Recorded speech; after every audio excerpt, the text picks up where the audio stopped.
नमस्कार. मुंबई तकमध्ये आपलं स्वागत आहे. 3 वर्षापूर्वी उद्घाटन झालेला पूल पुराच्या पाण्यामध्ये वाहून गेलेला आहे. ही घटना गडचिरोली जिल्ह्यामध्ये घडलेली आहे. तत्कालीन उपमुख्यमंत्री देवेंद्र फडणवीस यांच्या हस्ते या पुलाचं उद्घाटन झालेलं होतं आणि 4 कोटी रुपयांचा खर्च या पुलासाठी झालेला होता.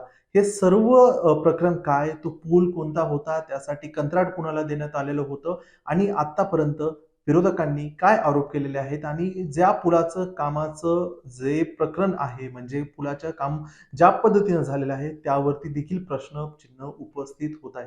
हे सर्व पुढील काही मिनिटात पाहूयात. नमस्कार, मी स्वानंद. मुंबई तकमध्ये आपलं स्वागत आहे. गडचिरोली जिल्ह्यातील मागील 8 दिवसांपासून जोरदार मुसळधार पाऊस कोसळत आहे. गडचिरोली आणि छत्तीसगड या राज्यांना एक जोडणारा पूल आहे. मागील आठवड्यापासून बांदिया नदीला भीषण पूर आलेला आहे आणि या पुरामध्ये दक्षिण गडचिरोलीतील कोटी कोरनार पुलाचा हा काही भाग आहे तो कोसळलेला आहे आणि त्या धर्तीवरती अर्धा पुलाचा भाग हा पुराच्या पाण्यामध्ये वाहून गेलेला आहे आणि त्याचे फोटो सध्या सोशल मीडियावरती व्हायरल देखील होत आहेत.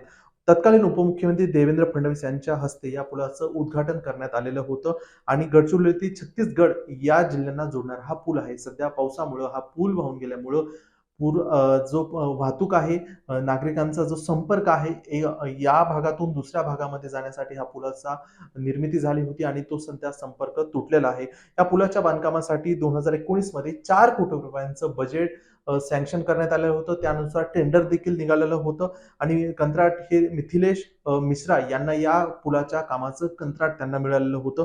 नंतर पुलाची लांबी देखील वाढवण्यात आली होती आणि 2022-23 मध्ये या पुलाचं काम पूर्ण झालं आणि जवळपास 2026 मध्ये 3 वर्षानंतर या पुलाचं काम जर बघितलं कोणत्या पद्धतीचं आहे, तर पुराच्या पाण्यामध्ये हा पूल वाहून गेलेला आहे.